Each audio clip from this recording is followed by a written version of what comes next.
ప్రకాశం జిల్లాలో వైసీపీని అడ్రస్ లేకుండా చేయడానికి జనసేన నేత మాజీ మంత్రి బాలినేని శ్రీనివాసరెడ్డి స్కెచ్ గీస్తున్నారట. సైలెంట్ పొలిటీషియన్ గా పేరుగాంచిన మాజీ మంత్రి బాలినేని శ్రీనివాసరెడ్డి ఇప్పటికే ఆ దిశగా పావులు కదపడం మొదలుపెట్టారట. ఈ మధ్యకాలంలో వైసీపీలో అవమానాలు తట్టుకోలేనంటూ జగన్ని టార్గెట్ చేసి బయటకొచ్చిన సీనియర్ నాయకుడు బాలినేని తనకున్న పరిచయాలతో వివిధ జిల్లాల్లో జనసేన బలోపేతానికి వ్యూహరచనలు చేస్తున్నారట. సొంత జిల్లా ప్రకాశం జిల్లా నుంచే ఈ ఆపరేషన్ బాలినేని ప్రారంభిస్తున్నట్లు తెలిసిందే. ముందుగా ఒంగోలు కార్పొరేషన్లో వైసీపీకి నామమాత్రం బలం మిగిలేటట్లుగా ప్లాన్ చేశారట. ఒంగోలు కార్పొరేషన్లో మొత్తం 50 డివిజన్లు ఉన్నాయి. గత కార్పొరేషన్ ఎన్నికల సమయంలో 50 మంది కార్పొరేటర్లకు 42 మంది కార్పొరేటర్లు వైసీపీ నుంచి గెలుపొందారు.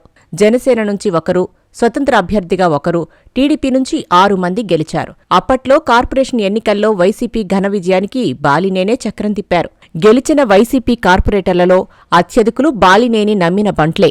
2024 సార్వత్రిక ఎన్నికల అనంతరం జరిగిన రాజకీయ సమీకరణాల్లో భాగంగా మేయర్, డిప్యూటీ మేయర్తో సహా పలువురు కార్పొరేటర్లు తెలుగుదేశం కండువా కప్పుకున్నారు. దాంతో ఒంగోలు కార్పొరేషన్లో వైసీపీ బలం 42 నుంచి 24కి పడిపోయింది. ఇక మిగిలిన వైసీపీ కార్పొరేటర్లు కూడా బాలినేని శ్రీనివాసరెడ్డితో మొదటి నుంచి టచ్లో ఉన్నారట.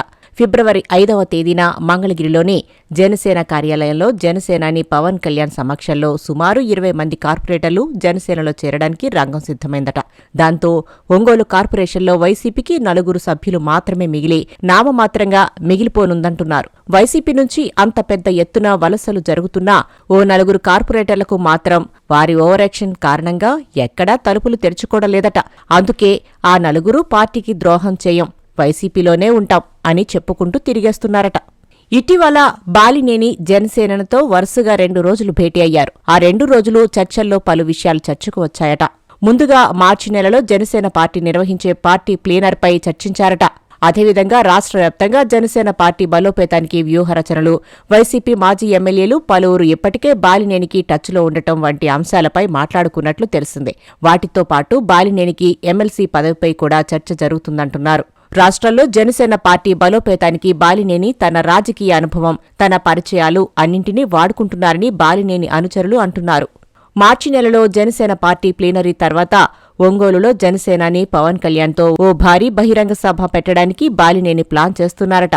ఆ సభలో జిల్లాకు చెందిన వైసీపీ సర్పంచుల దగ్గర నుంచి నియోజకవర్గం నాయకుల వరకు పెద్ద ఎత్తున జనసేనలో జాయిన్ అయ్యేలా బాలినేని ప్లాన్ చేస్తున్నారని టాక్ నడుస్తోంది. స్థానిక సంస్థల ఎన్నికల సమయానికి ప్రకాశం జిల్లాలో జనసేన పూర్తి స్థాయిలో పోటీకి సిద్ధమయ్యే విధంగా బాలినేని ప్లాన్ చేస్తున్నారట.